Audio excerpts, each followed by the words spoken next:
जिस दुनिया में हम रोज कचरा फेंकते हैं, उसी कचरे को कोई देश अरबों की कमाई और भविष्य की ताकत में बदल दे, तो कैसा लगेगा?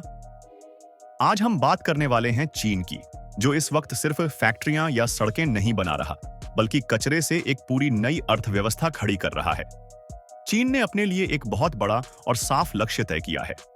साल 2025 तक चीन चाहता है कि उसका सालाना रिसाइकलिंग और संसाधन दोबारा इस्तेमाल करने वाला उद्योग 5 ट्रिलियन युआन यानी लगभग 695 बिलियन डॉलर का हो जाए। ये आंकड़ा इतना बड़ा है कि कई देशों की पूरी अर्थव्यवस्था इससे छोटी है। लेकिन सवाल ये है कि चीन ऐसा कर कैसे रहा है? और आखिर कचरे में ऐसा क्या है जो चीन को इतना फायदा दे रहा है? असल में चीन ने बहुत पहले समझ लिया था कि आने वाले समय में सबसे बड़ी लड़ाई तेल या सोने की नहीं, बल्कि संसाधनों की होगी। लोहे, तांबे, एल्यूमिनियम, प्लास्टिक, बैटरी, इलेक्ट्रॉनिक सामान, ये सब सीमित हैं। अगर इन्हें बार बार जमीन से निकालते रहेंगे तो एक दिन ये खत्म हो जाएंगे। इसलिए चीन ने सोचा, क्यों ना पुराने सामान को ही नए संसाधन में बदला जाए। आज चीन में जीरो वेस्ट सिटी का कॉन्सेप्ट बहुत तेजी से बढ़ रहा है। जीरो वेस्ट का मतलब ये नहीं कि कचरा बिल्कुल नहीं बनेगा, बल्कि ये कि जो कचरा बने उसे फेंका ना जाए, बल्कि दोबारा इस्तेमाल किया जाए। कई बड़े शहरों में अब घरों से ही कचरा अलग अलग किया जा रहा है। गीला कचरा, सूखा कचरा, इलेक्ट्रॉनिक कचरा, खतरनाक कचरा।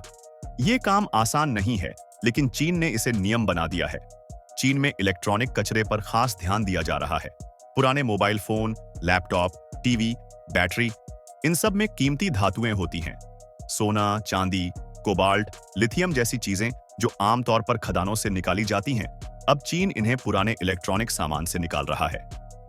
यही वजह है कि चीन आज दुनिया के सबसे बड़े ई वेस्ट रिसाइकलिंग सिस्टम में से एक बना चुका है। सिर्फ इलेक्ट्रॉनिक्स ही नहीं, चीन प्लास्टिक कचरे को भी बड़े पैमाने पर दोबारा इस्तेमाल कर रहा है।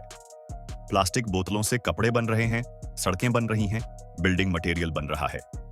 कई जगहों पर प्लास्टिक को ईंधन में बदला जा रहा है, जिससे बिजली पैदा की जाती है।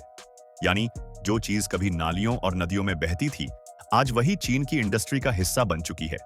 चीन की एक और बड़ी ताकत है उसका इंडस्ट्रियल पार्क मॉडल। यहां एक फैक्ट्री का कचरा दूसरी फैक्ट्री के लिए कच्चा माल बन जाता है। मान लीजिए किसी स्टील प्लांट से निकलने वाली गर्मी या राख पास के सीमेंट प्लांट के काम आ जाती है। इससे न सिर्फ कचरा कम होता है, बल्कि ऊर्जा और पैसा दोनों की बचत होती है। इसे ही चीन सर्कुलर इकोनॉमी कहता है। सरकार की भूमिका भी इसमें बहुत बड़ी है। चीन की सरकार ने साफ कहा है कि जो कंपनियां रिसाइकलिंग और जीरो वेस्ट पर काम करेंगी, उन्हें टैक्स में छूट मिलेगी, सब्सिडी मिलेगी और आसान लोन मिलेगा। दूसरी तरफ जो कंपनियां ज्यादा कचरा फैलाएंगी या नियम तोड़ेंगी, उन पर भारी जुर्माना लगाया जाएगा। यही सख्ती चीन को बाकी देशों से अलग बनाती है। चीन अब सिर्फ अपने लिए नहीं, बल्कि दुनिया के लिए भी रिसाइकलिंग टेक्नोलॉजी बना रहा है। बैटरी रिसाइकलिंग, खासकर इलेक्ट्रिक गाड़ियों की बैटरी, चीन की एक बड़ी इंडस्ट्री बन चुकी है। जैसे जैसे इलेक्ट्रिक गाड़ियां बढ़ रही हैं, वैसे वैसे पुरानी बैटरियों की संख्या भी बढ़ेगी। चीन पहले से ही इसके लिए तैयार है। इस पूरे सिस्टम से चीन को 3 बड़े फायदे हो रहे हैं। पहला, उसे नए कच्चे माल के लिए बाहर के देशों पर कम निर्भर रहना पड़ रहा है। दूसरा, प्रदूषण कम हो रहा है और शहर रहने लायक बन रहे हैं। और तीसरा, लाखों लोगों को नई नौकरियां मिल रही हैं।